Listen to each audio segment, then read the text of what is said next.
Muy buenas tardes a todos los participantes. Les saludamos y les damos una cordial bienvenida desde el Hospital Belén de Trujillo. Bienvenido a todo el personal de salud a la telecapacitación del día de hoy, martes 5 de agosto del 2025, con el tema esta tarde que tenemos es manejo de leishmaniasis con antimoniales pentavalentes. A cargo el día de hoy del doctor José Izquierdo Chu, médico asistente, especialista en enfermedades infecciosas y tropicales del Departamento de Infectología del Hospital Belén de Trujillo. Antes de dar inicio, les indicamos que le vamos a estar compartiendo unos enlaces para que se puedan registrar su asistencia, y también les recordamos que pueden enviar sus preguntas a través del chat de la plataforma Zoom para poder ser absueltas al finalizar la ponencia. Muy buenas tardes, doctor José Izquierdo. Es un gusto tenerlo con nosotros nuevamente. Adelante, lo escuchamos. Ok, muy buenas tardes con todos. El día de hoy vamos a hablar justamente de una patología que que ha sido olvidada un poco, ¿no? Estamos nuevamente comenzando a tener mejor alcance, en este caso con los tratamientos a los pacientitos. Y bueno, es una enfermedad que de todas maneras debemos de tener en cuenta, ¿no? Más que todo para los centros de salud que tienen estos casos, ¿no? Vamos a iniciar, bueno, el día de hoy vamos a hacer el manejo de la leishmaniasis con antimoniales pentavalentes. Mi nombre ya saben, soy el doctor Izquierdo, acá médico infectólogo del Hospital Belén de Trujillo.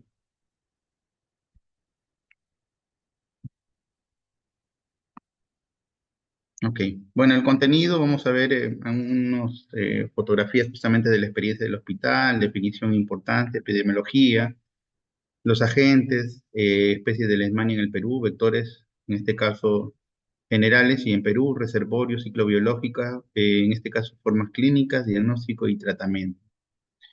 Dentro de lo que es la experiencia en el HBT, acá en el Hospital de Belén, tenemos a un paciente de 65 años, un casito clínico de ocupación ama de casa. Era procedente la paciente de Cascas Gran Chimú, tenía antecedentes de una insuficiencia venosa, aparte era una hipertensa que no estaba siendo controlada. El tratamiento aparentemente era un tratamiento irregular el que tomaba, ¿no? El tiempo de enfermedad, 2 meses. Se observa justamente una úlcera en pierna dolorosa en este caso, ¿no? La consulta fue en mayo del año 2016, justo en el servicio de infectología, y cuando se verifica justamente la lesión en la pierna izquierda, encontramos una lesión de 5.5 por 3.5 centímetros que le causaba bastante dolor, ¿no? El diagnóstico que le hacemos en el servicio es una leishmaniasis cutáneas andina. En este caso, se le solicita un frotis el 18 de junio del 16 y hay presencia justamente de los amastigotes. Se le inicia el tratamiento en este momento. Teníamos el glucantime, 12 mililitros día por 20 días, ¿no? El peso de la paciente era 50 kilogramos, eh, y la dosis diaria que se calculó eran 12 mililitros, ¿no? Esa fue la lesión justamente la cual le dimos tratamiento, ¿no? ¿Qué podemos observar acá, no? Es una lesión es una herida sucia, ¿no? No es una herida limpia, ¿no? Aparentemente hay secreción. Entonces, ¿qué es lo que tenemos que tomar en cuenta? Que previo a ello tenemos que verificar si es que no hay una infección sobreagregada, ¿no? Entonces, por eso es muy importante justamente verificar en el paciente, ¿no? Es que no hay una infección sobreagregada. ¿Por qué? Porque nosotros deberíamos de darle tratamiento previo. Entonces, a este paciente se le da tratamiento previo, ¿no? Y posteriormente, pues, como ven ustedes, la lesión, aparentemente ustedes dirán, ¿no? La lesión era pequeña y comenzó a aumentar de volumen. Claro que sí, es la misma respuesta inflamatoria que produce justamente el parásito en este caso. Y se le da tratamiento, como ustedes ven, inicia el tratamiento antibiótico por 10 días, recibiendo, y posteriormente la lesión aumenta, ¿no? Como ven ustedes, ahí es la lesión cuando comienza a recibir tratamiento de glucantime, y posteriormente pues se ve eh, la evolución del paciente, que al final queda una lesión, en este caso queloide, ¿no? En la zona, ¿no? Pero hay la cura en este caso de la leishmania. Entonces, como ustedes ven, la leishmania es una enfermedad, una patología justamente que nos va a producir en este caso en algunos pacientes, pues, lesiones en la piel que van a quedar como lesiones queloideas, ¿no? O lesiones que van a deformar a los pacientes. Bueno, acá en este caso vamos a hablar qué es leishmaniasis. Es una enfermedad endémica de distribución mundial, causada ¿No tienes otro justamente cursito? por los protozoos. Un minuto. Si pueden silenciar, por favor. ¿Sí? Son protozoos del género Leishmania. Actualmente la leishmaniasis en este caso es considerada por la OMS dentro de las enfermedades desatendidas en todo el mundo, ¿no? Un minuto. Dentro de la epidemiología, bueno, es un problema de salud pública, ¿no? Tiene una magnitud justamente y una distribución geográfica que puede producir justamente, como le digo, formas clínicas que pueden causar muerte, incapacidad, mutilaciones, deformaciones en los pacientes, ¿no? Entonces, es un problema de salud pública. En las Américas, justamente, las leishmaniasis cutáneas y mucosas son endémicas en 18 países, ¿no? Distribuidos desde México hasta Argentina. Como ven ustedes acá en la imagen, ¿no? Dentro de la epidemiología, generalmente las formas viscerales son las que se ven en otros países, como por ejemplo Brasil, Paraguay, Colombia, ¿no? Acá nosotros solamente visualizamos formas cutáneas, ¿no? Las viscerales se dan en otros países, ¿no? Como Brasil, Paraguay y Colombia, ¿no? También he visto justamente en Argentina, también hay casos. Cuando hice mi rotación por Argentina, tuvimos casos justamente de leishmania visceral, ¿no? Epidemiología, periodo desde el 2007 al 2014, ¿no? Perú es uno de los 10 países que concentró el 70 al 75% de los casos de leishmaniasis cutánea a nivel mundial, ¿no? En el Perú, la leishmaniasis tegumentaria, en este caso, afecta a 18 de sus 25 regiones, ¿no? Eso quiere decir que es el 74% del territorio nacional. Como ustedes ven ahí, dentro de las áreas geográficas, tenemos la zona de la vertiente occidental andina, donde ahí podemos verificar justamente formas de leishmania cutánea, ¿no? Lo que generalmente le llaman la UTA, ¿no? ¿Y quién es el agente en este caso? De la Alemania Viania peruviana, ¿no? De los que se han aislado. Y la otra área geográfica es la vertiente oriental selvática, donde tenemos la leishmaniosis mucosa, ¿no? Que se da justamente la forma de la espundia y el agente causal es la Leishmania viania brasilense, ¿ok? Entonces aquí vemos justamente la distribución de los casos. Esto de aquí es al año 2014, había bastante distribución en la zona de San Martín, Cusco, Madre de Dios, Piura, Cajamarca, ¿no? Pero los lugares donde se produjeron mayores casos, pues justamente en zona de Cusco, Madre de Dios, ¿no? Un poco de... Dentro de la libertad, que eso es algo muy importante, ¿no? Donde generalmente encontramos casos, ¿no? Como ustedes ven ahí, el mayor porcentaje de los casos se concentra justamente en la zona de Gran Chimú, ¿no? De 74 de 246 casos, ¿no? Santiago de Chuco en segundo lugar, 50 de 246 casos, Sotusco, 39 de 246 casos, Sánchez Carrión, 37 de 246, Bolívar, 35 de 246 casos y Julcán, 6 de 246 casos. Entonces, en realidad somos un departamento que tiene alta incidencia de esta patología. Entonces, bueno, dentro de los agentes, acá lo que nos importa es que tenemos dos tipos, ¿no? La leishmania se divide en leishmania, en este caso el género leishmania, y la otra es la leishmania viaña, y dentro de la leishmania viaña tenemos a la peruviana, y como les dije, la otra es la brasileña, ¿no? Las cuales son las que más vamos a tener justamente.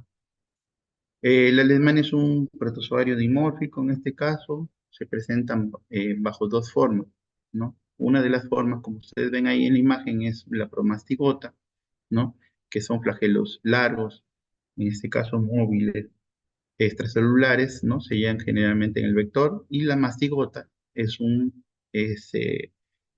este caso, parásito inmóvil, redondeado u ovoide, como ven ahí en la imagen, ¿no? Se halla dentro de los macrófagos generalmente y el red, en este caso, del huésped vertebrado, ¿no?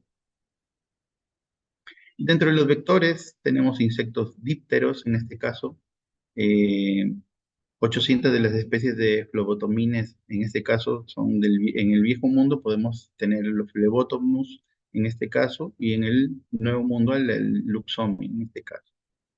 Las Luxomias son, en este caso, las que se encuentran son la Verrucarum, Peronensis y Ecuchensis, para la zona, ¿no? Otras especies tenemos, son las que generalmente pueden ser vectores probables, ¿no? Tejadau y Maronensis, en este caso, que son también se consideran como vectores probables. Ha habido algunos casos por ahí que el único vector era ese, de esos tipos, ¿no? Entonces, los colocan como vectores probables. Tres patrones de transmisión intradomiciliaria dentro del domicilio, ¿no? Peridomiciliario, rural y el silvestre, ¿no? Los vectores de Leishmania en el Perú, en este caso, para la región de la Libertad, ¿no? Para la zona de Otusco, ¿no? Y las que ya hemos visto anteriormente, ¿no? Luxomia peronensis, del tipo de Leishmania peruviana, ¿no? Esto de aquí fue un estudio que realizó Cato, colaboradores en el 2011, ¿no? Eso es para la zona. Y bueno, dentro del Perú, 5 especies de Leishmania, ¿no? Las cuales tenemos que siempre estar atentos, ¿no? Especies y vector de reservorios, como ustedes ven ahí dentro de la Leishmania Viania brasilensis, el reservorio primario son los roedores, ¿no? Dentro de la guayanensis, en este caso, los reservorios primarios son mamíferos silvestres como el oso perezoso, oso hormiguero, marsupiales, roedores. Con relación a la Leishmania peruviana, también tenemos el tema de los roedores silvestres, la zarigüeya también es uno de los reservorios primarios, dentro de la Alemania amazonensis en este caso, tenemos roedores silvestres, y la Leishmania lanzoni en este caso, tenemos a mamíferos silvestres que son las vacas, ¿no? Y cada una de ellos, en este caso en su forma selvática o andina, van a producir, ¿no? En la selvática van a producir la espundia y en la andina van a producir la llamada uta. Nuestros son los vectores, como ustedes ven, los perezosos. ¿Cuáles son los tipos de Leishmania que podemos encontrar? ¿No? Perezoso, Leishmania panamensis, en este caso, guayanensis, dentro de los roedores, la brasilensis, amazonensis, mexicana, mayo, lo que son el armadillo, ¿no? Knifely, Trigüeya, la amazonensis, la guayanensis. Y bueno, acá, dentro del ciclo, tenemos dos tipos de ciclo, ¿no? El ciclo que se produce en el humano y el ciclo que se produce dentro del vector. Dentro del ciclo del humano, como ustedes ven, la luxomia en este caso inyecta promastigotes al tomar la sangre, ¿no? Contaminada. Los promastigotes son fagocitados por los macrófagos. Los promastigotes se transforman en mastigotes dentro del macrófago en este caso. Posteriormente esos mastigotes se multiplican en los macrófagos justamente y se liberan, ¿no? Ahora, dentro del ciclo justamente del vector, ¿no? Lo que es la fase roja justamente, ¿no? La leucemia ingiere sangre con macrófagos inyectados con amastigotes. Dentro de ellos hay una ingestión de células parasitadas, ¿no? Los amastigotes se transforman en promastigotes en el intestino de la leucemia. Se hace una división y migración a las probóscides, en este caso, donde va a inocular justamente nuevamente el ciclo, ¿no? Donde va a haber la inyección de la leucemia a la persona, en este caso, que va a infectar. Acá nosotros tenemos, es la imagen que representa los ejes, en este caso inmunológicos en la leishmania, ¿no? Y esto de aquí es la respuesta inmunológica frente al parásito, que determina justamente las manifestaciones clínicas, ¿no? Dentro de tenemos ejes, ¿no? En este caso las laterales, la izquierda, que es el polo hiperérgico en este caso, y el derecho, que es el polo anérgico, ¿ok? Ahora, ¿qué vemos en el polo hiperérgico, no? Que generalmente cuando se produce respuesta justamente en este polo hiperérgico vamos a tener una infección contenida, va a haber, como ustedes ven ahí en la esquina superior izquierda, poca carga parasitaria. Generalmente la respuesta que vamos a tener es una respuesta TH1, que es una respuesta de inmunidad celular, y vamos a tener los diferentes tipos de inmunidad celular, ¿no? Y manifestaciones clínicas en este caso, ¿no? como son la enfermedad mucosa, la enfermedad cutánea crónica, la enfermedad cutánea clásica, ¿no? En el polo anérgico, la respuesta es deficiente en este caso, ¿no? No hay una buena respuesta, hay una alta carga parasitaria como ven en la parte superior derecha. Y hay un predominio justamente de qué? De una respuesta TH2, que es una respuesta de tipo humoral, ¿no? Inefectiva frente al parásito intracelular, ¿no? Y las manifestaciones clínicas que vamos a producir, vamos a tener una enfermedad cutánea difusa y una enfermedad cutánea diseminada. También dentro de ese mismo esquema, justamente, podemos ver que justamente la patogenia, en este caso las manifestaciones polares, depende justamente de la respuesta inmunológica frente al parásito, ¿no? Y como ustedes ven acá en la respuesta balanceada, en este caso donde hay mayor cura de las lesiones, ¿no? Si la infección se mantiene contenida. Si vemos con relación a los arcos, los colores, la parte azul es la respuesta inmune, indica justamente la intensidad de la respuesta inmune, en este caso, la respuesta inmune TH1, eficaz para controlar la infección. Mientras que en la zona roja, justamente que es la carga parasitaria, representa la cantidad del parásito que va aumentando justamente cuando la respuesta inmune, en este caso TH2, es deficiente. La zona amarilla, TH1 es la respuesta humoral, la zona verde es la respuesta humoral, en este caso que es deficiente, ¿no? Entonces, quería dar acá un mensaje, ¿no? Con relación a este tema, ¿no? La respuesta TH1 intensa, ¿no? Va a producir lesiones limitadas y va a haber justamente un control de la carga parasitaria, ¿no? En cambio, cuando hay una respuesta TH2, las lesiones se diseminan justamente, hay una diseminación del parásito, hay mayor probabilidad de complicaciones, ¿no? Y en la respuesta equilibrada, justamente es cuando hay mayor probabilidad de una cura espontánea, ¿no? Bueno, acá, dentro del espectro de la enfermedad, bueno, esta imagen lo que vamos a ver justamente es el espectro clínico inmunológico de la leishmaniasis, ¿no? Relacionado a la carga parasitaria, ¿no? Hay dos tipos de síndromes dermatotrópicos y los viscerotrópicos, ¿no? Y vamos a tener el tema de los diferentes tipos de test que vamos a usar, ¿no? En este caso, ¿no? El eje, dentro de lo que podemos ver, ¿no? En el eje horizontal, ¿no? El espectro de la enfermedad con relación a los oligoparásitos, ¿no? ¿Qué significa oligoparásitos? Que hay una baja carga parasitaria y hay una respuesta inmune fuerte hiperérgica, ¿no? Y las poliparasitarias, alta carga parasitaria, respuesta inmune deficiente, en este caso una respuesta enérgica como en el anterior, ¿no? Ahora, ¿qué es lo que vemos, no? Vemos en lo que, ¿qué significa esto de aquí? Parásita burden. Burden es la carga parasitaria, ¿no? Desde poca carga hasta la carga más alta, ¿no? Como ven ustedes, desde oligo hasta polio, ¿no? Va aumentando la carga. Dentro de los test diagnósticos que deberíamos de tomar, como ven ustedes, el PCR y el DTHA en este caso, ¿no? Es mejor justamente para la respuesta justamente hiperégica, deberíamos de tomarlo justamente porque son los que tienen mayor sensibilidad en las fases oligoparasitarias. En cambio, el cultivo, en este caso, y el frotis o la serología, cultivo, frotis o serología, ¿no? Son más útiles justamente cuando hay o sea, carga parasitaria alta, ¿no? En este caso, con mayor carga, ¿no? Y dentro de los tipos de lesiones que vamos a ver justamente, como ustedes ven, si tienen oligoparasitarios, vamos a tener la leishmaniasis mucosa, en este caso, tenemos la leishmaniasis recidivante, las asintomáticas en este caso, ¿no? Y podemos tener también dentro de las podemos tener también las viscerotrópicas, ¿no? Síndromes subclínicos en este caso. Y la otra es la parte de si tenemos una carga parasitaria alta, como ven ustedes acá, una poliparasititis. En este caso, como ven ustedes que ha ido aumentando justamente la carga parasitaria, el burden parasit está aumentando. ¿Y qué es lo que vamos a tener? Justamente vamos a tener las leishmaniasis cutáneas difusas, como ven acá en la imagen, ¿no?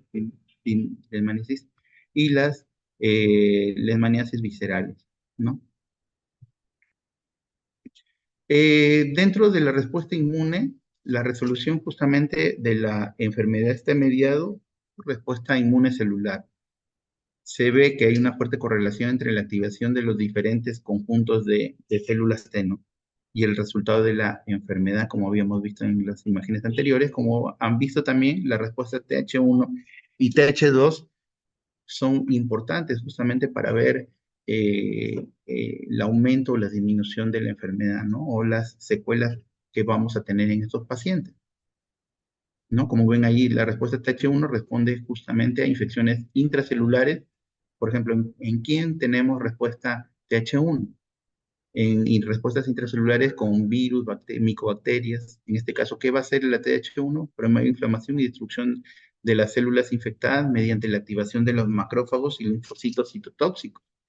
En cambio, la TH2 responde a infecciones extracelulares, como por ejemplo, en algunos casos de mitosis, estimula la producción de IgE y la activación de eosinófilos y juega, en este caso, va a jugar un papel importante en alergias y en enfermedades atópicas, ¿no?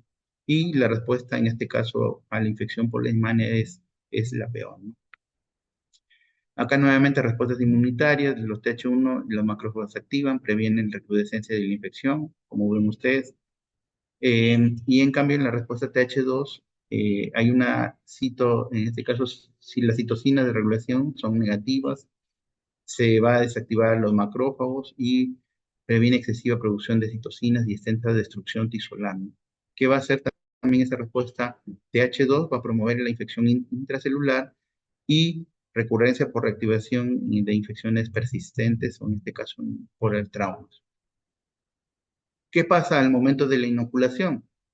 Esta imagen es bonita, ¿no? Al momento de la inoculación, en este caso en la saliva, hay una sustancia que se encuentra dentro de su probóscide del mosquito, ¿no? Una sustancia vasodilatadora va a producir eritema, incrementa justamente la carga parasitaria, el tamaño de la lesión, y hay en este caso, hay respuestas, ¿no? TH1, tanto TH1 como TH2, dependiendo, hay mayor producción de interleucinas, ¿no? Mayor de interleucinas 4, interleucinas 6, inhibe justamente el factor de necrosis tumoral, interferón gamma, interleucinas 12 y el óxido nítrico, y esto va justamente a favorecer justamente eh, la infección. Sobre la protección, respuesta de células de memoria depende justamente de qué, de la presentación continua de antígenos. La protección de por vida contra la reinfección implica la persistencia de parásitos vivos. ¿No? En este caso, ¿qué pasa? El ADN de la Alemania, su género Viane, se detecta justamente en cicatrices y en sangre de pacientes clínicamente curados, ¿no? Y en este caso dice estímulo repetitivo por parásitos a través de nuevas picaduras por mosquito infectado, ¿no? Cuando estás justamente en una zona donde es endémico, ¿no? Acá justamente en esta imagen también es bien bonita, porque nos ilustra justamente la respuesta inmune de la parte de TH1, respuesta TH1, respuesta TH2, ¿no? Una vez que el flebótomo, en este caso, ingresó, ¿no? La entrada del flebótomo, en este caso, inocula promastigótica en el huésped, que en este caso va a ser el humano o otro. El parásito, en este caso, como ven aquí, el M0, en el macrófago, ¿no? Es fagocitado en este caso por el macrófago. Ahora, ahí va a producir justamente, hay células clave que son las células dendríticas que van a producir, en este caso, interleucinas 12, y también se puede producir en este caso también una respuesta de los natural killer y va a producirse justamente la respuesta TH1. Ahora, dentro de esto de aquí va a mediar justamente si es que hay una cura o no, ¿no? El Helling, ¿no? Esta imagen nos dice, si es que hay una respuesta TH1, va a haber una cura, ¿no? Eh, Va a haber activación justamente de interferón gamma, ¿no? Para destruir al parásito de manera activa, ¿no? Va a tratar de eliminarlo, ¿no? El resultado de todo este proceso, ¿no? Que va a venir y va a activar toda la parte inflamatoria, va a activar a los natural killer, va a ser justamente la eliminación del parásito y una buena respuesta, no una resolución clínica, ¿no? En este caso, una cura. Pero ¿qué pasa cuando hay una respuesta TH2 en este caso, ¿no? En este caso, cuando hay una respuesta TH2, no cura, ¿no? Generalmente. Se va a activar justamente otro tipo de respuesta que son los CD4, que inducen justamente la polarización del TH2, ¿no? Va a activar justamente también a los linfocitos B, a los T reguladores, a los TREG, ¿no? Va a haber citocinas justamente que se van a producir, va a haber mayor respuesta inflamatoria, interleucinas 4, 13, 10. Estas citocinas inhiben justamente que el trabajo que va a realizar en este caso los macrófagos. Toda esta respuesta va a hacer que los macrófagos no hagan su trabajo, ¿no?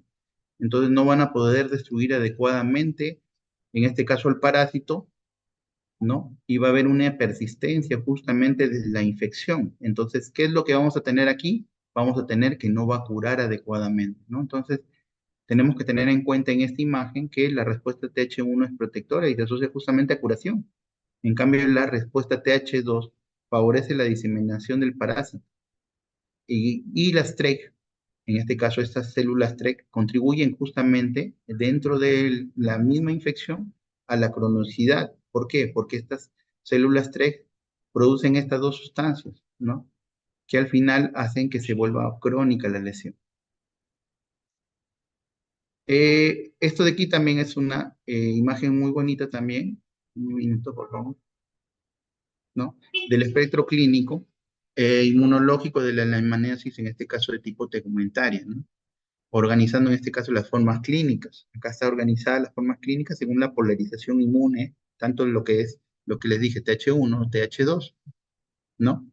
Eh, ahora, ¿cómo describiríamos esta imagen, no? Al lado izquierdo tenemos en la parte superior izquierda tenemos el tema de la respuesta TH1, ¿no? Predominio justamente de respuesta celular TH1, alta producción, como ya vimos, de interferón gamma, factor de necrosis tumoral alfa. Hay un control parcial de la carga parasitaria, pero hay daño de todas maneras, va a haber un daño tisular evidente, ¿no? Como ven acá. En cambio, en el lado derecho hay un predominio justamente de la respuesta humoral, ¿no? Producción aumentada de interleucinas, en este caso, como habíamos visto en el anterior, ¿no? Inhibiendo la activación de los macrófagos. Ahora, esta alta carga parasitaria, con escasa respuesta inflamatoria, hace que el tratamiento sea inefectivo, ¿no? O que nuestro cuerpo reaccione de manera inefectiva, en este caso, al parásito. Ahora, el tema es, como ustedes ven ahí, ¿no? Leishmaniasis mucosa, ¿no? Respuesta TH1 exacerbada, gran inflamación con bajo número de parásitos. Acá solamente es una respuesta inflamatoria alta. Acá hay baja carga parasitaria, ¿no? La leishmania cutánea clásica, en este caso, por Leishmania brasilensis, en este caso, la respuesta TH1 balanceada, lesión ulcerativa, en este caso localizada, pero va a quedar una secuela, ¿no? Como ustedes ven en los pacientes. En la subclínica hay una respuesta equilibrada, puede el paciente tener una lesión que se va a autolimitar y no va a producirle nada, de repente no les va a producir nada en el paciente, no va a haber esto justamente, ¿no? Una úlcera que va a quedar como marca, ¿no? Y en la diseminada, en este caso, hay transición justamente de tanto la respuesta TH1 a la TH2, esa es la transición a la respuesta, múltiples lesiones con carga parasitaria, como ven ahí está diseminada, y la carga acá la vamos a tener elevada y va a haber una respuesta netamente TH2. Como ustedes saben, la TH2 acá hay bastante carga parasitaria, no hay un buen control, los macrófagos no van a ser controlados adecuadamente, no va a haber una buena respuesta. ¿No? Entonces va a haber una energía celular con carga parasitaria muy alta, ¿no? Y ven ustedes que se va a ir diseminando, ¿no? Entonces, si podemos hacer un resumen, ¿no? Sería que la severidad clínica no depende de la cantidad de parásitos, sino del tipo de respuesta inmune, ¿no? Una respuesta, en este caso TH1, intensa, puede dañar mucosa, como ven ahí, ¿no? Pero controlada en este caso, acá en esta zona, Alemanias cutáneas subclínicas, ¿no? Va a hacer que tenga una buena respuesta y no tenga nada de lesiones, en este caso permanentes. En cambio, cuando hay una respuesta TH2, va a favorecer justamente la diseminación, va a haber harta carga parasitaria y va a haber mayor, en este caso, diseminación de la enfermedad. Va a ser más difícil el tratamiento. Ahora, nosotros nuevamente acá siempre nos llevamos acá tanto en epidemia como en infectología para poder hacer el seguimiento de las definiciones de caso, en este caso para la leishmaniasis, todo paciente, ¿cuál es la definición de caso para caso probable de leishmaniasis? En este caso cutánea, es todo paciente procedente o residente de áreas endémicas o una área de transmisión de leishmaniasis que presenta el siguiente criterio: una o más úlceras cutáneas superficiales, los bordes son bien definidos, elevados, indurados y de base eritematosa con un tiempo de aparición igual o mayor a 2 semanas de la evolución. No, esto es importante, ¿no? Tenemos que tener el criterio cuando vamos a ver una lesión en ese caso, ¿no? Y hay que tener en cuenta la definición operativa. Caso confirmado, ¿no? Todo caso probable con resultado positivo. En este caso que he tenido, por ejemplo, parasitológico, frutis cultivo, inmunoserológico, inmunofluorescencia indirecta, el IFI, molecular, detección del ADN por PCR. Y acá hay una notita, ¿no? Método de primera elección, método de examen microscopio directo frutis. Ese es el método de elección, ¿ok? En caso de donde el paciente cuente con un tiempo de evolución de enfermedad mayor a 3 meses, en este caso, y en donde de manera repetitiva resulte negativo el examen, en este caso microscópico directo, no hay que hacer siempre.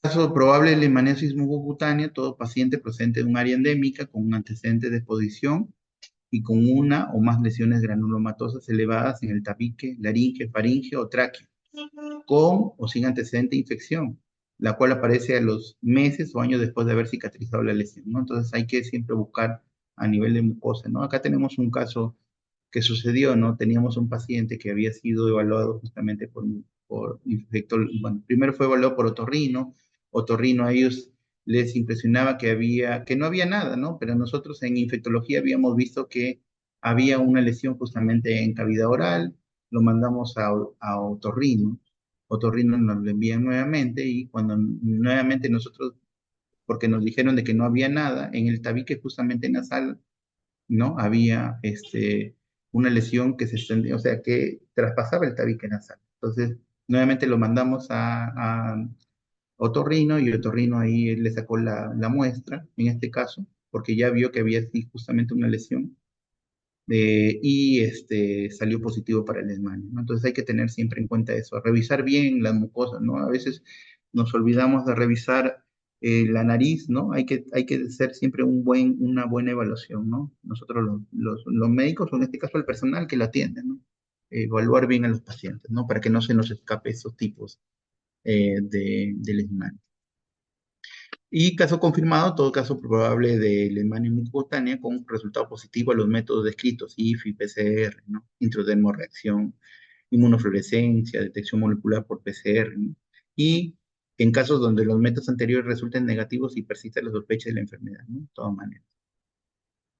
Formas clínicas, ya lo hemos visto en las imágenes anteriores, podemos tener las cutáneas, las mucocutáneas, las cutáneas difusas y las viscerales, que generalmente acá en la zona nordeste en el Perú, ¿no? Más hemos tenido el resto de formas clínicas, ¿no? La cutánea, la mucocutánea y la cutánea difusa. Este es el tipo de úlcera que vamos a ver, ¿no? El lesmania cutánea. En la lesmania cutánea vamos a ver una lesión, en este caso una úlcera. Vamos a ver alrededor justamente un tejido granulomatoso grueso y como ven ustedes, los bordes son bordes elevados, ¿no? Característico justamente de esa imagen. La lesión inicial es un periodo, generalmente miren esa lesión, ¿no? Tiene un periodo de incubación de 2 semanas a varios meses. El tipo de lesión que vemos es una mácula eritematosa. Generalmente después evoluciona a una pápula, un nódulo y ahí ya vemos la úlcera, ¿no? Posteriormente. Generalmente solo piel y desde una a varias lesiones. Ahora, dentro de la leishmaniasis cutánea localizada, tenemos la lesión ulcerativa de bordes bien definidos, fondo granulomatoso grueso, más de 4 semanas de evolución, generalmente es no dolorosa, ¿no? Eso hay que recordarlo.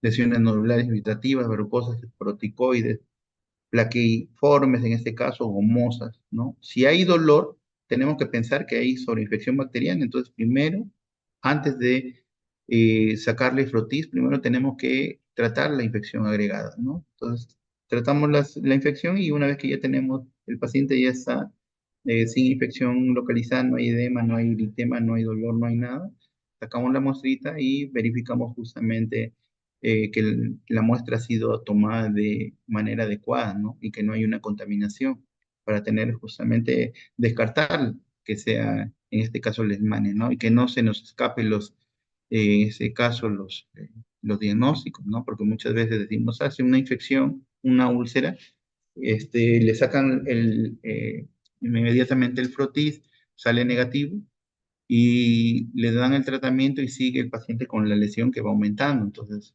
hay que tener en cuenta que primero tratamos siempre la sobreinfección y posteriormente sacamos las muestras para tener una muestra adecuada. Como ven ahí ustedes, es una úlcera con exudado seroso y costra, en este caso, lesión redondeada con fondo granulomatoso eritematoso, exudado seroso, no purulento, indoloro, bordes bien definidos, ¿no? Úlcera del chiclero le llaman también, manifestación de la alemania cutánea que comprende mutilaciones, ¿no? En pabellón auricular, hay que tener mucho cuidado, ¿no? Son crónicas y destructivas por la alemania, en este caso de tipo mexicano. Acá hay otros tipos de lesiones, ¿no? Lesiones nodulares infiltrativas, miren esas lesiones en la cara. Otros tipos son las impetiginosas, miren ahí esas lesiones, estas imágenes son importantes para tener en cuenta, ¿no? El tipo, cómo vamos a verlo, ¿no? No las clásicas de úlceras. Estas de aquí, formas verrucosas, también deberíamos descartarlo. Las esporotricoides, miren, con diseminación en todo la zona justamente de afectación, ¿no? ¿Ok? Leishmania tipo esporotricoide, miren, acá. Lesiones gomosas, también importante, lesiones infiltrativas, lupoides, también deberíamos de pensarlo, ¿no? Y bueno, lesión mucocutánea, en este caso, los que generalmente vemos son las brasilensis, las guayanensis, panamensis y la alemana peruviana. Acá en el Perú generalmente se encontraba guayanensis y peruviana.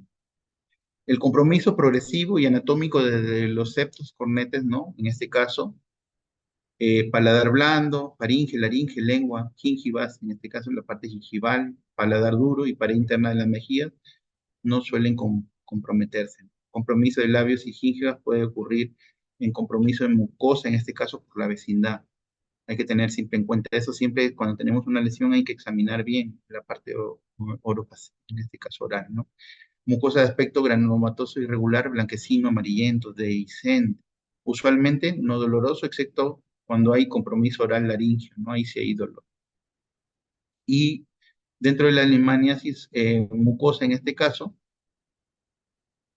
como ven a ustedes ahí, ¿qué es lo que va a producir? Obstrucción, en este caso, secreción costrosa sanguinolenta o continua, ¿no? Los pacientes llegan porque tienen secreciones justamente por las zonas de la nariz de manera crónica, de repente mal olor, ¿no? Y encuentran ulceración del septum cornetes, hay que pensarlo también, ¿no? Para los profesionales. Si encuentran en algún momento al que venga con algún tipo de lesión así, hay que mandarlo para descartar. Engrosamiento del paladar, úvula, ¿no? Infiltración granulomatosa en el momento que nosotros observamos, amputación de la úvula y tracción de la nasofaringe, también podemos verlo. En lesiones infiltrativas en cara, desfiguración, ¿no? Hay que de todas maneras siempre sacarle la muestra. Engrosamiento e infiltración de epilotis y cuerdas vocales, ¿no? En este caso ya para los especialistas cuando observan justamente en la laringoscopía, ¿no? Hoy en algunos casos, si es que algún paciente viene con alguna lesión orofaringe que le ha producido, en este caso, una obstrucción total o parcial, en este caso sería bueno de todas maneras verificar, ¿no? Miren esta forma, ¿ok? Solo son imágenes para que vaya viendo. Miren cómo ven acá las secuelas que deja generalmente, deformantes en los pacientes, ¿no?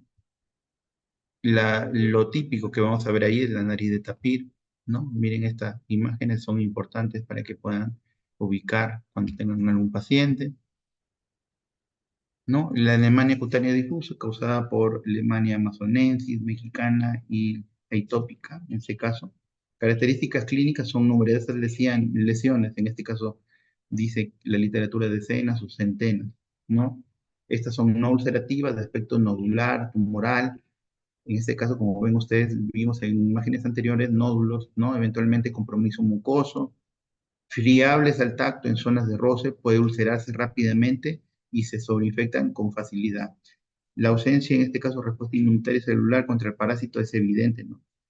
Podríamos ver respuesta TH2, ¿no? Por lo general el paciente no tiene comorbilidades de fondo, curso crónico con historia de múltiples tratamientos, ¿no? Doctor, me he ido a varios médicos me han tratado, ¿no? Generalmente son lesiones difíciles de tratar y que recidivan continuamente, ¿no?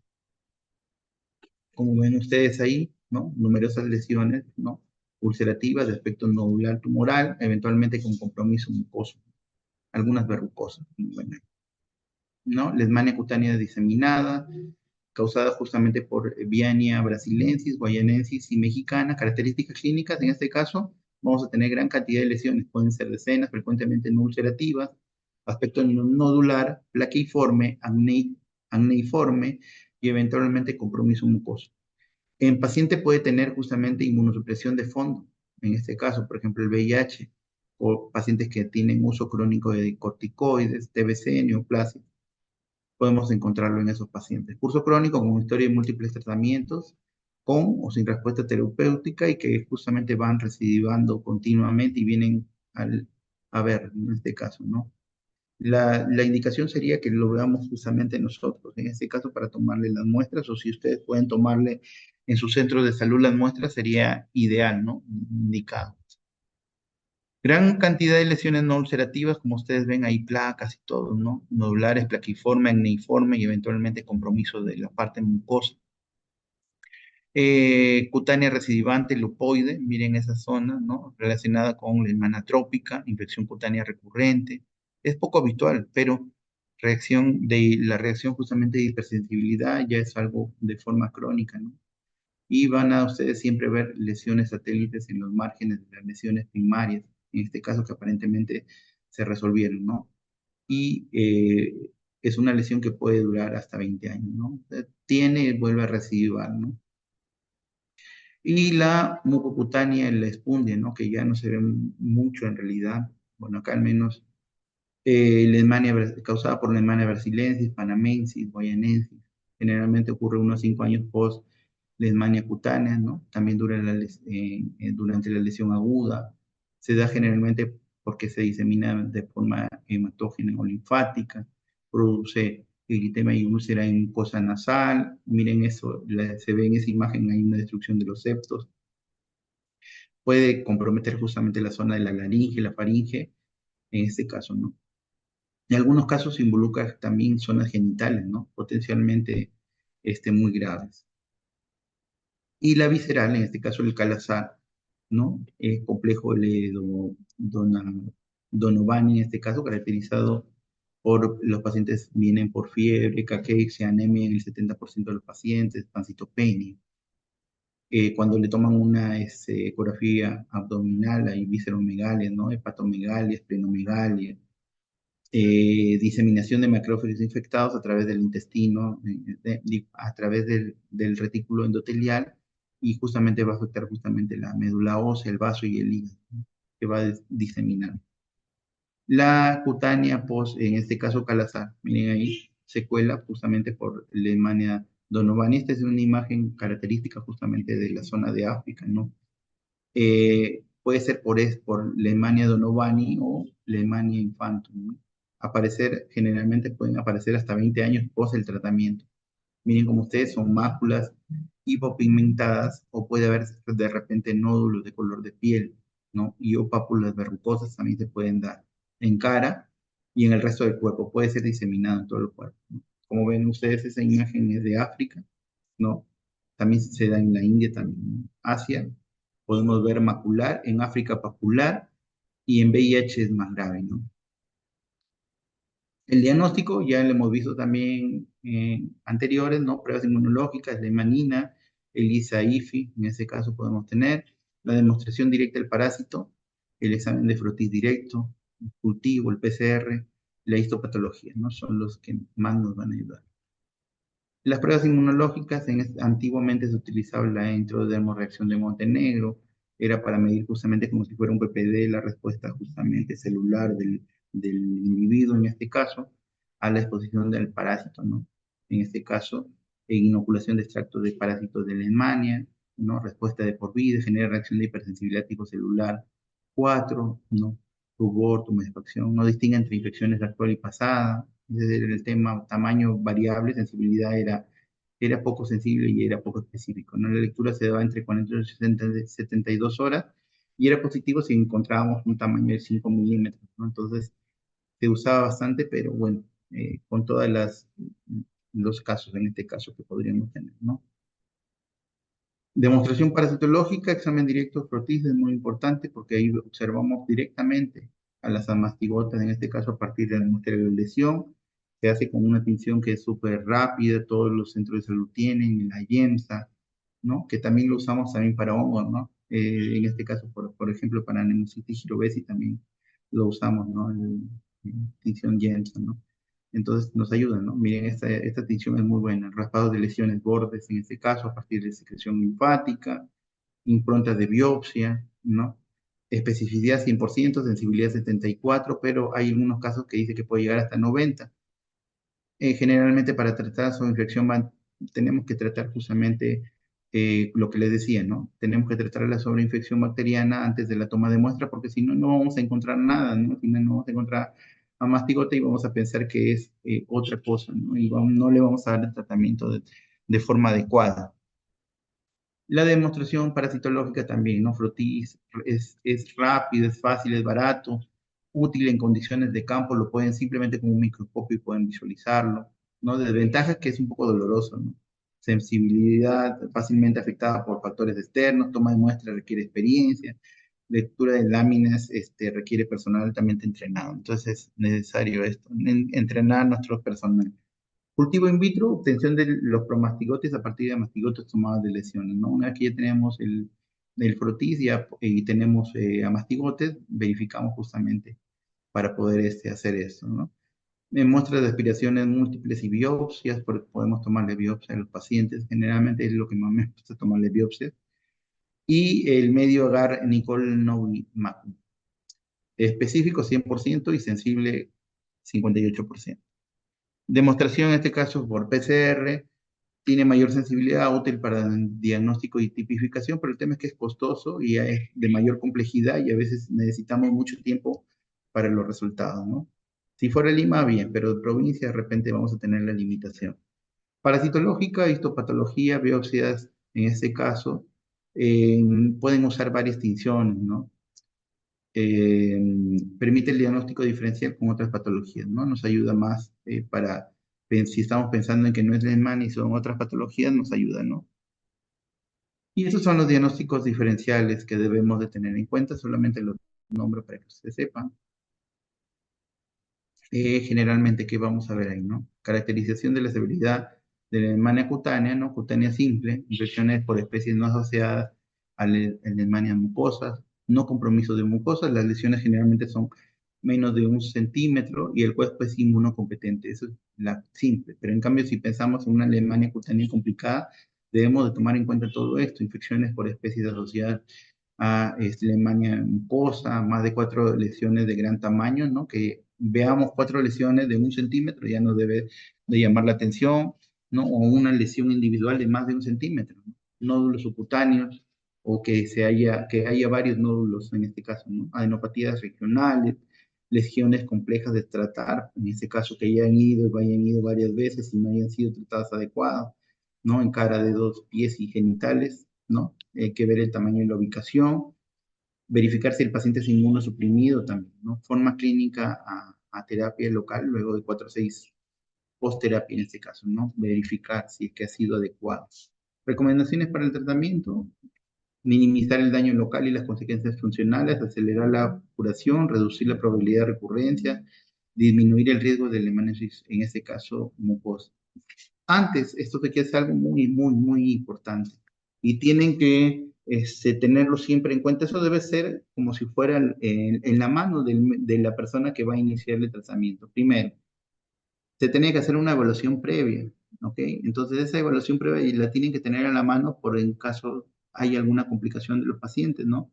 Evaluación basal del laboratorio, hemograma, TJ-TGP, tasa alcalina, creatinina, glucosa, examen completo de orina, amilasa, lipasa para ver que no sea una forma de una hepatitis, que no haya algún compromiso hepático. Electrocardiograma basal, creo que sí, porque hay, por ejemplo, el antimoniato de hemoglobina puede producir que haya un aumento del PR, ¿no? Entonces puede haber algún problema a nivel electrocardiográfico, lo podemos evidenciar.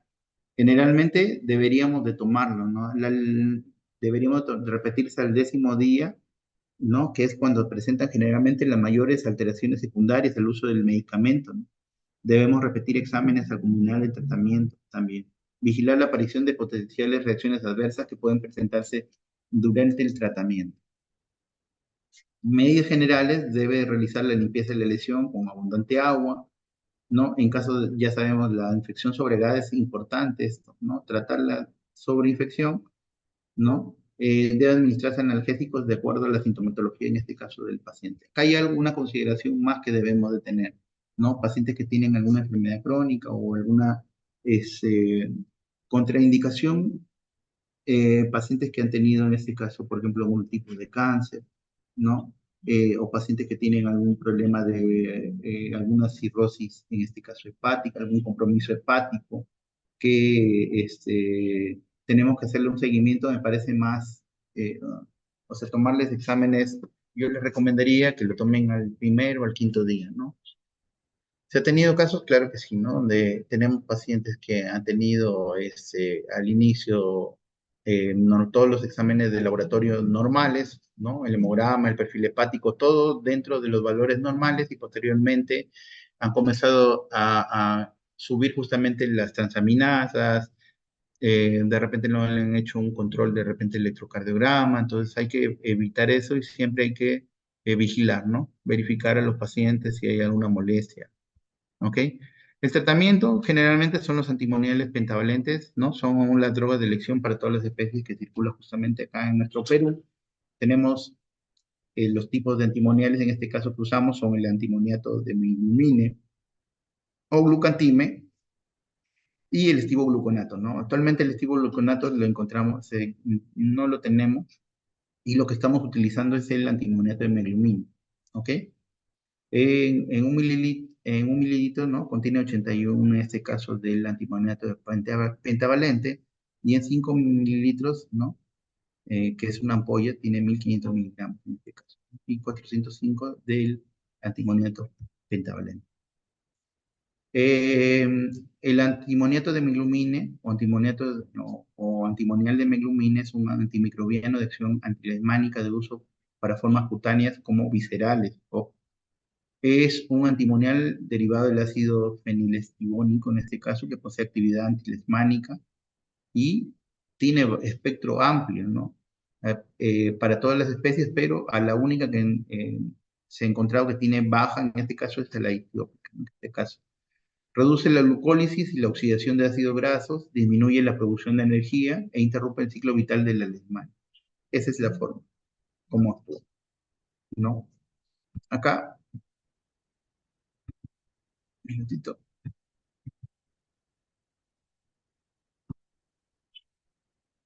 Lesmania cutánea, en este caso, la primera línea de tratamiento, ¿no? Antimonito de meglumina en este caso porque es el que tenemos actualmente y en el momento que teníamos el estivogluconato, bueno, el estivogluconato, ¿no? Generalmente hay que tener en cuenta esto, ¿no? Y tenemos que seguir la normativa, nosotros nos regimos a la normativa, ¿no? Y la normativa te dice bien claro, ¿no? Y no solamente la normativa, en realidad todos los estudios te dicen que para las formas cutáneas, eh, generalmente el tratamiento es 20 días, ¿no? Consecutivos. La dosis es 20 miligramos, kilogramos, ¿no? En este caso, por 20 días, ¿no? Eh, en algunos van a ver ustedes que dice intramuscular, ¿no? Pero nosotros lo usamos endovenoso porque en uno en este caso las cajitas, ¿no? Donde dicen las características del antimonial, dice de que se podía usar también de forma endovenosa. La forma mucosa normalmente le damos 28 días consecutivos, ¿no? Entonces hay que tener en cuenta esto es algo muy importante, ¿no? Si tenemos una forma cutánea, el tratamiento es 20 días. Por más que le demos 28 días pensando que es una cutánea, como generalmente en algunos casos hemos visto en otros servicios, donde dicen, no, porque yo tengo la experiencia, no, ojo, no es la experiencia, no tiene que llevarse la experiencia, uno se tiene que llevar a los estudios, a la cantidad de estudios que se han hecho y cómo ha evolucionado el paciente, ¿no? Donde no hay una diferencia en realidad significativa si tú le das en una cutonía 28 días, en realidad, más bien hay mayores efectos adversos que produce el antimoniato de meglumina en los pacientes, entonces con 20 días es suficiente, dice que cura el 84% de las lesiones, en cambio, si le das 28 días solamente se agrega un 4%, o sea, no te va a dar no hay una diferencia significativa. La dosis diaria máxima en el antimoniato pentavalente no excederá a 1215 miligramos, 3 ampollas por día. En este caso, deberá administrarse en una sola dosis diaria, sin fraccionamiento. El medicamento sobrante no se puede guardar, ¿no? Para emplearlo al día siguiente, ojo, si se utilizó, eso se desecha. La dosis es igual en adultos y niños con una dosis máxima de 1215, no 3 ampollas.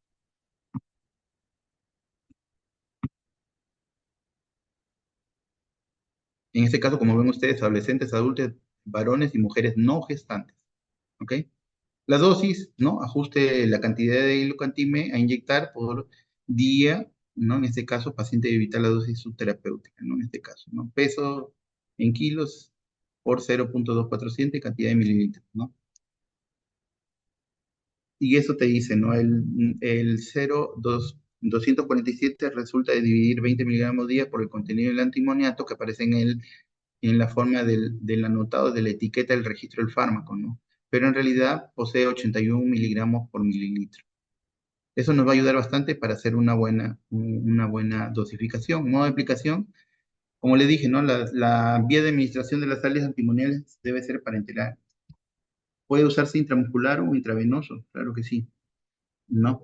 La vía endovenosa es mejor que la intramuscular, se ha demostrado, ¿no? El tema es que ahí tenemos inconveniente en el tema de, eh, el tipo de medicamento, ¿no? El medicamento que generalmente sí tenía dentro de su cajita que se podía usar endovenoso, actualmente no lo está colocando, entonces tenemos ahí inconvenientes para la forma de aplicación. Lo que te dice MINSA es que lo deberíamos de aplicar intramuscular, pero yo, la verdad, he visto a los pacientes en el momento cuando se utilizó intramuscular, quisimos hacerlo con relación a la normativa, ¿no? Les producía gran dolor, ¿no? Porque son 15 mililitros, cuando ustedes saben muy bien que la aplicación por cada uno de los lugares de la aplicación en la zona, en este caso del glúteo, ¿no? Es 5 mililitros máximo, entonces imagínense que la inyecten 15, era imposible, pues el dolor que les producía, ¿no? Es mejor que la intramuscular, ya sabemos, la endovenosa permite la aplicación de grandes volúmenes sin la molestia del dolor local, que es una de las principales causas de interrupción. Los pacientes que se les daba el tratamiento, en ese caso vía intramuscular, dejaban el tratamiento. Al segundo día ya no querían. Concentraciones de antimonete plasmáticas son mayores y más rápidas, ¿no? Se debe hacer por infusión, diluyendo la cantidad de antimoniato, en este caso, en 10 veces el volumen en solución salina, ¿no? O en dextrosa, y pasando esta mezcla en 2 horas bajo supervisión del personal de salud para ver que no hay una reacción adversa. Se debe evitar que inmediatamente finalizar la infusión el paciente se coloque de pie, ¿no? La indicación es que eh, permanezca sentado y que posteriormente vayamos viendo cómo, ¿no? Que se pare momentáneamente, que no haya mareos y todo ese tema, ¿no? Para poder verificar que no haya ningún problema en los pacientes. La dilución no disminuye la eficacia ni la toxicidad del antimoniato, por si acaso. La dilución baja la osmolaridad del antimoniato para no irritar los vasos sanguíneos. Nada más es lo único que produce, ¿no? Al nosotros diluirlo más, lo que estamos haciendo es bajamos la osmolaridad y esto evitamos justamente la irritación de los vasos sanguíneos, ¿no? Modo de aplicación intramuscular, bueno, si fuera el caso, ¿no? Excepcionalmente se debe considerar la intramuscular, deberá ser profunda, utilizando aguja de 21, ¿no? Puede tener inconveniente de dolor, va a llorar, va a gritar, ¿no? Se sugiere entonces alternar los lugares de colocación, bueno, son 15, entonces es un tema, la verdad, colocarlo en los pacientes, pero está dentro de la normativa, así que tenemos que hablarlo, ¿no? En glúteos y en deltoides, el volumen máximo por esta vía es de 15 mililitros, dividido en dos administraciones en este caso. En los casos de pacientes desnutridos con poca masa muscular y en aquellos con trombocitopenia, se debe dar preferencia a la aplicación endovenosa, con todas las consideraciones del caso y todos los exámenes que hemos tomado. Se recomienda emplear compresas húmedas y hacer masaje suave en los sitios de inyección varias veces al día para disminuir el dolor. Dice, no hay diferencia entre las vías, en ese caso, en lo que respecta a la eficacia y la seguridad del fármaco, ¿no? Pero sí hay el dolor, pues, y el tema de que nos abandonen el tratamiento también es importante. Entonces, debemos de tomarlo en cuenta. Vía de administración de antimonial, uso endovenoso, siempre y cuando se tenga la seguridad en ese caso, ¿no? Podemos utilizarlo y la norma te decía que podían utilizar en este caso la que venía de la India. Ahí estaba escrito que eran niños, en este caso mayores de 5 años, ¿no? Con personal entrenado, con todos los exámenes que se habían sacado, eso decía en la prescripción, en este caso del medicamento de la niña. En el actual no dice eso, ¿no? Uso intramuscular, el uso de vía intramuscular puede causar mucho dolor, es preferible usarla solo cuando hay dificultad para utilizar la vía endovenosa, la verdad. La dosis administrada debe ser exactamente la que se calculó para el peso del paciente. Modificaciones de 1 mililitro pueden hacer la diferencia entre curación y falla terapéutica. La costumbre de redondear por lo bajo para no desperdiciar eso no se hace. Por favor, no, que salió 12,3, no, le voy a dar 12,5. No, señores, no es así. Es de acuerdo a la dosis, de acuerdo al kilo de peso. Por eso es que tienen que hacer un buen tallaje del paciente, no un buen peso del paciente en este caso, más que todo el peso, para saber que estamos dándole adecuadamente tratamiento. No se debe guardar sobrantes de las ampollas. Ojo, no usarlo. ¿Para qué? Para decir, no, después le voy a poner al paciente de forma tópica, ¿no? No. Tratamiento, en este caso, ¿no? Forma clínica, alemana cutánea, antimonótono pentavalente, como ya vieron, ¿no? 20 miligramos kilogramo, 20 días consecutivos. El tratamiento ese es de primera línea. El de segunda línea, fotericina B. Para la hemaniosis cutánea mucosa, igual el antimoniato pentavalente y en segunda línea, la anfotericina. Nosotros tenemos la de oxicolato en ese caso. Y para la cutánea mucosa también, en ese caso, la primera línea va a ser la fotericina B, ¿no? Hasta acumular 25 miligramos kilogramos en este caso. Y de segunda línea se usaba la pentamida. Este de aquí es más o menos, es un casito, ¿no? Un niño de 7 años, 21 kilos de peso, con diagnóstico de lesmania cutánea. En este caso, uso de antimoniato de meglumine. La dosis son 20 miligramos kilogramo día. El volumen de la dosis es 81 miligramos, ¿no? Que contiene cada mililitro, o sea, en 5 mililitros, ¿ok? En cada mililitro vamos a tener 81 miligramos. Entonces, el volumen es 400 miligramos, entre 81 es 5,2 mililitros día, ¿no? El estivogluconato, en este caso, es 21 miligramos, en este caso, el peso del paciente es 21 kilos, disculpe.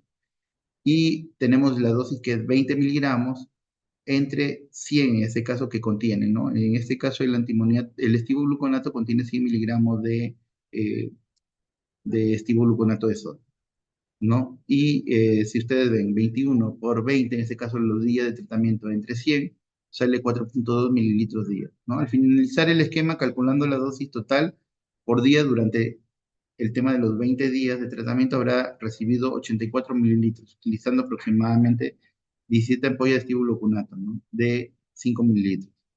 El número de ampollas se obtiene dividiendo el número total, en este caso, a utilizarse en 20 días entre el volumen que contiene cada ampolla, 5 mililitros.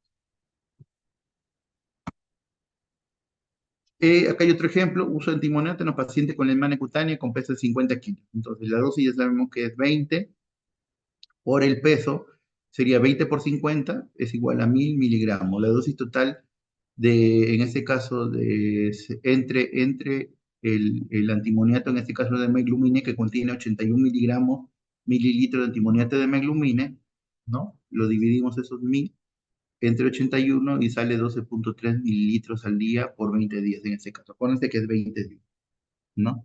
Acá hay otro caso nuevamente para antimoniato de meglumina, adolescente de 15 años, 52 kilos de peso, con diagnóstico de manera mucocutánea, ¿no?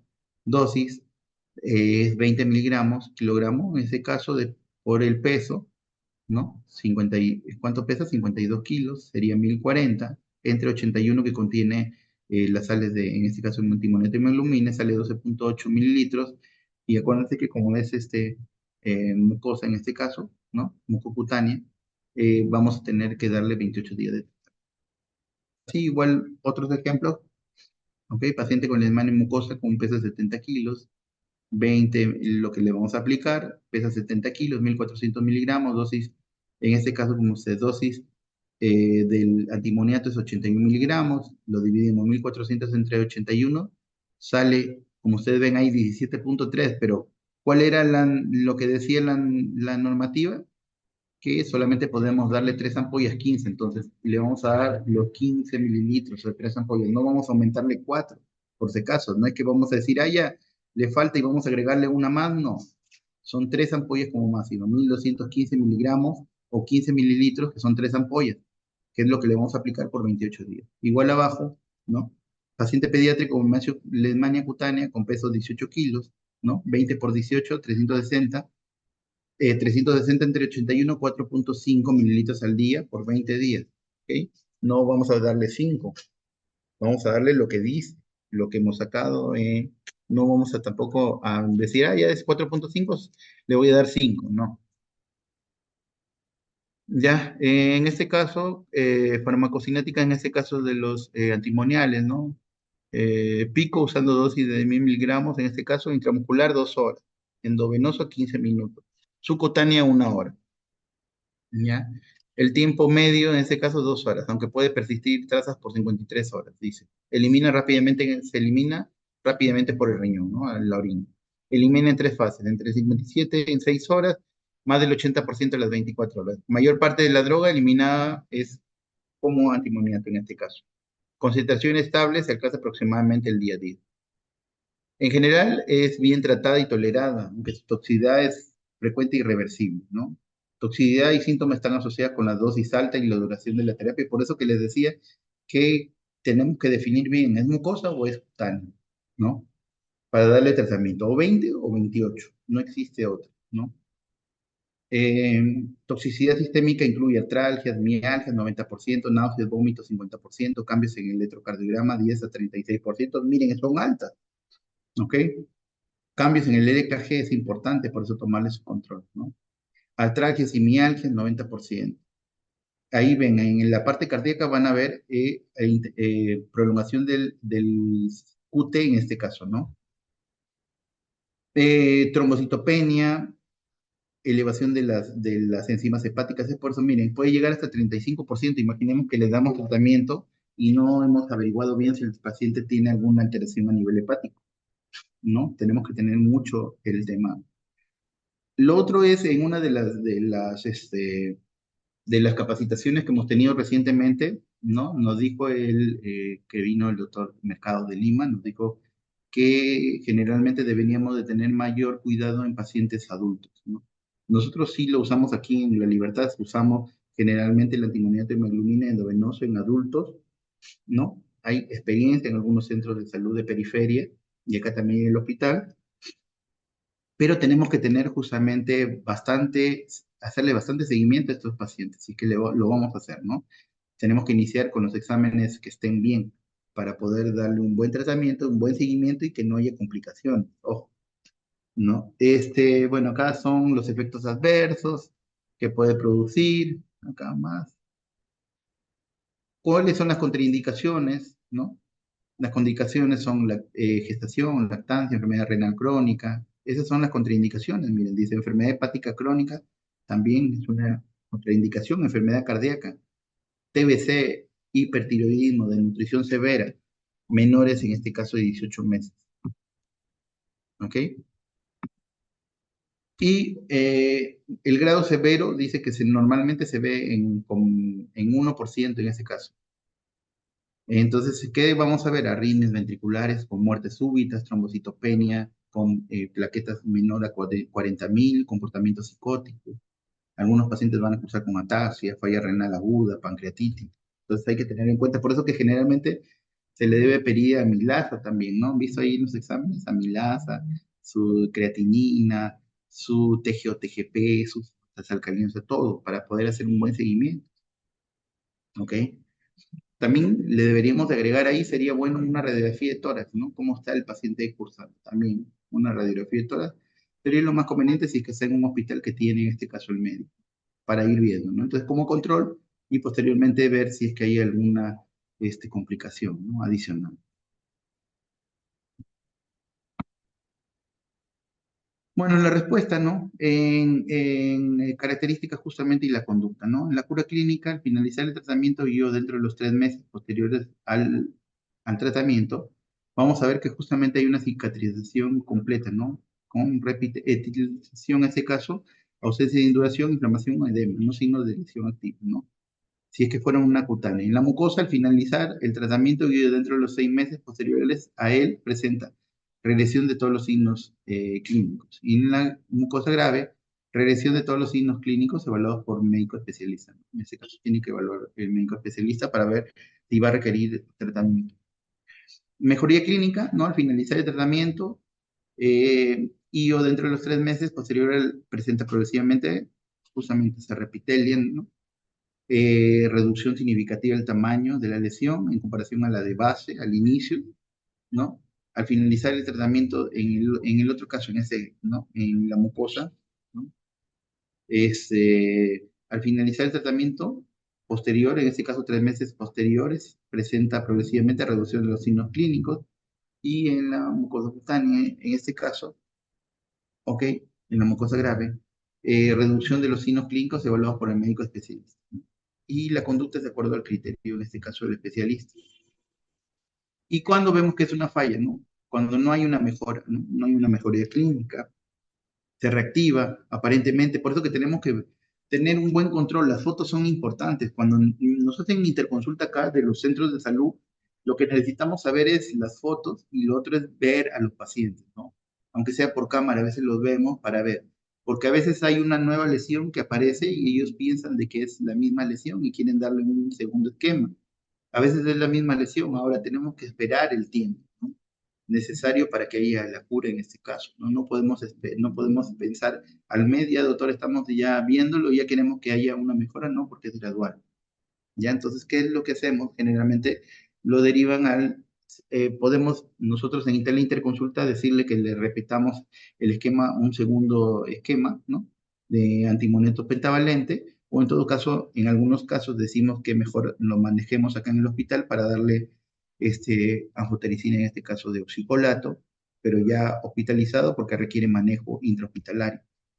¿Ya? ¿Por qué? ¿Por qué requiere manejo interhospitalario? Porque hay bastante alteración de electrolitos, entonces es necesario que se le tomen los exámenes, en este caso diarios, ¿no? Mientras que vamos colocando la fotericina, tenemos que hacerles controles y seguimiento, ¿no? Para ir reponiendo, en este caso, los electrolitos que van perdiendo, ¿no? Que lo produce justamente la medicación.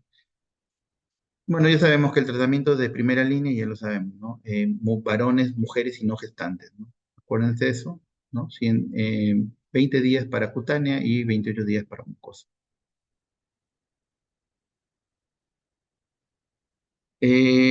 Bueno, la fotericina B es la de segunda línea, ya lo sabemos, ¿no? Pero el tema es que, como les dije, no requiere condiciones hospitalarias para poder utilizar.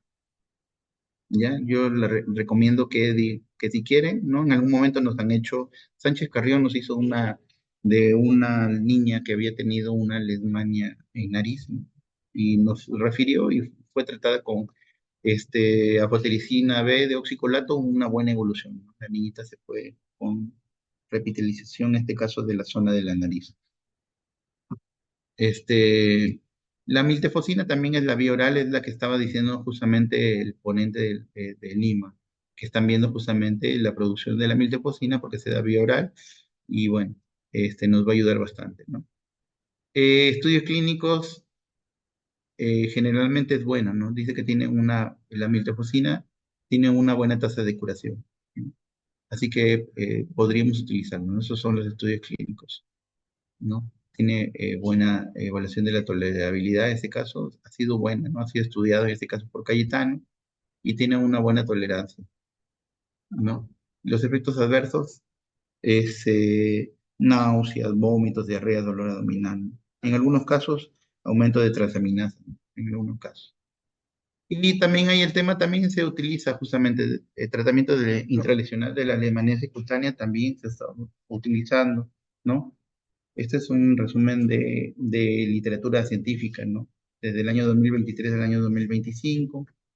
Generalmente, indicaciones de tratamiento intralesional, lesiones localizadas, esto ya lo tiene que hacer el especialista, ¿no? Con tamaño menor a 5 centímetros de diámetro, lesiones no complicadas, sin compromiso mucoso, ni diseminado. En este caso, lesiones de área del cuerpo donde no hay alto riesgo estético o funcional, como por ejemplo la cara y las manos, no recomendado para lesiones en áreas de riesgo genitales y articulaciones grandes, ¿no? Los fármacos utilizados es el antimonimiento de melumine. Miren eh, la dosis es de 1 a 5 en lesión, 1 a 2 veces por semana, 3 a 5 semanas. Estivogluconato, igual, 2 veces por semana, hasta 6 sesiones, disculpen, 6 sesiones. Anfotericina B liposomal, si fuera el caso que tuviéramos, de 2 a 3 mililitros una vez por semana, de 3 a 4 semanas. La miltefosina está en experimentos, ¿no? Resultados prometedores en estudios recientes. Ventajas del tratamiento intralesional: reducción de efectos adversos sistémicos, alta eficacia en lesiones únicas o limitadas, facilita en este caso el tratamiento ambulatorio, ¿no? Más rápido. Factores de mal pronóstico: las lesiones que generalmente son más de 5 centímetros de diámetro son de mal pronóstico. Más de 4 lesiones activas, afectación de mucosa, localización en cara, orejas y genitales, coinfección con VIH o inmunosupresión, son tratamientos alternativos y combinados. Hay tratamientos alternativos y combinados que se están dando justamente, ¿no? Antimoniato de melumina, eficaz, pero con toxicidad hepática y cardíaca, miren ese tema, ¿no? Miltefosina oral, buena tolerancia, pero el tema es que puede haber teratogénesis en este caso. Afotericina B liposomal, alta eficacia en casos complicados, ¿no? No tenemos acá en Perú, ¿no? Termoterapia para lesiones únicas, esta de aquí es una de las últimas que sí estaban siendo útiles justamente, ¿no? La termoterapia es una de las mejores terapias que se está dando. Crioterapia también están utilizando en lesiones pequeñas, en este caso con nitrógeno líquido. Es importante la prevención y control, el uso de repelentes, ropa protectora, mosquiteros impregnados, en este caso, eliminación de reservorios, roedores, perros infectados, ¿no? Control de los vectores, educación sanitaria y comunitaria. Y bueno, más experiencia, acá algunos casos, el tratamiento que le dimos a los pacientes y las curas que hemos tenido, ¿no? Eso sería todo. Si tienen alguna pregunta, estaré atento a sus preguntas. Ok, doctor, muchísimas gracias por la información. Sí, es un poquito extenso, Lick, así que Sí, si pueden ser ajá. un par de preguntas, sería lo más adecuado.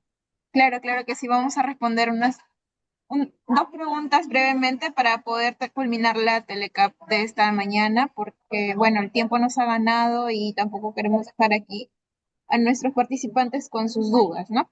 Bueno, una de las últimas preguntas que nos han realizado es, buenas tardes, soy de Piura, quería consultar en cuanto a los RAMS, como incremento de transaminasas y en manejo de nuestro paciente por interconsulta con infectólogo. Nos indicaban que se puede suspender si es un incremento más del triple del basal, más síntomas, o 5 veces con o sin síntomas. ¿Qué recomendación brindaría usted y en el caso de suspender a los cuántos días se puede retomar el tratamiento, ya sea cumplir dosis o reiniciar esquema? Normalmente cuando hay esos casos, generalmente se les suspende el tratamiento, ¿no? Y se les hace el seguimiento, ¿no? Se les hace el seguimiento para verificar justamente en un control a la semana o a los 5 días si vamos a reiniciar el tratamiento en ese caso, ¿sí? Y eso ya nosotros nos encargamos justamente, ¿no? Nos mandan la interconsulta, nosotros verificamos los resultados, vemos, siempre es importante lo que les decía, ¿no? Su cartilla. La cartilla es importante, ¿no? Nosotros tenemos los datos basales del paciente, ¿no? Donde vemos justamente cómo inició, ¿no? Cómo están sus exámenes preliminares y cómo están los controles, ¿no? Para nosotros poder dar, en este caso, el manejo adecuado, ¿no?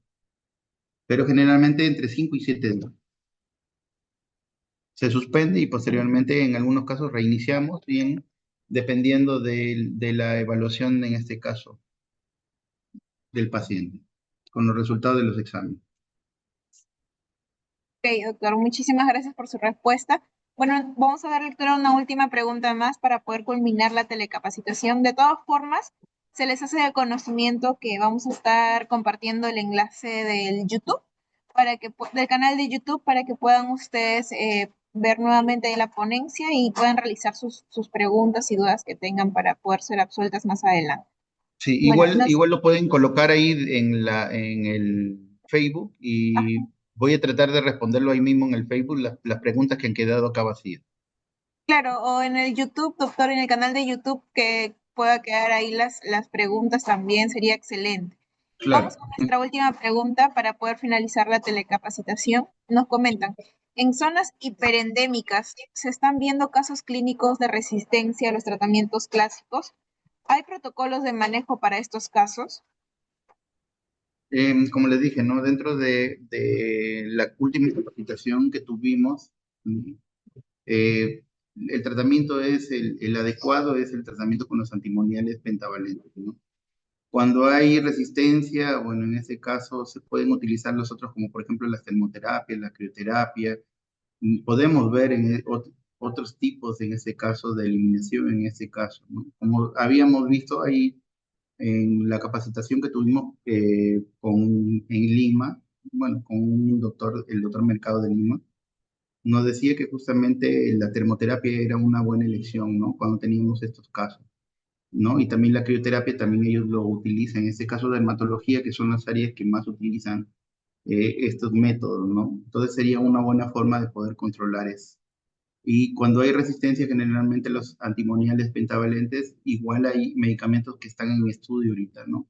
Y como les dije, la miltefosina es un buen medicamento que hasta el momento hay una baja tasa de resistencia y también están viendo en el MINSA lo que nos dijo el doctor justamente era para poder nuevamente volver a incorporarlo, porque me parece que no teníamos ahorita, ¿no? Estaban hablando con el laboratorio para que vuelva a producirlo y para poder brindarnos a los centros en este caso. Listo, doctor. Muchísimas gracias por su respuesta. También agradecer a nuestros participantes por sus preguntas y por su participación. Como les vuelvo a repetir, pueden generar sus dudas y sus preguntas en la plataforma del YouTube para que próximamente nuestro especialista pueda dar respuesta a todas sus dudas. Muchas gracias, doctor, por este tiempo que se ha tomado para poder brindarnos esta información muy importante para cada uno de nosotros. Y bueno, esperamos contar con su presencia próximamente, agradecer a nuestros participantes. Y bueno, hasta aquí culminaría la telecapacitación de esta tarde. Que tengan muy buenas tardes todos y nos vemos hasta la próxima.